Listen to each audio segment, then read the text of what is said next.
How to hide your profile in Grindr. In this video, I'm going to show you how you can make it private or customize it. First of all, open the application. Now, here on the left top, you can see a profile icon. Simply tap on your profile icon. Now, slowly scroll down. Here on the bottom, there's a section called Settings. Simply tap on Settings. So now we're in this Settings interface. Here, you'll be able to find the option called Privacy Settings. Tap on Privacy Settings.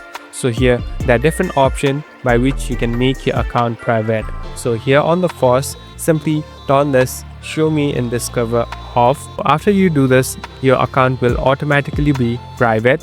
Here on the top, there are different options that you can simply turn it off. So this will make it private and other people can view it easily. Thank you for watching this video. I hope this video will help you.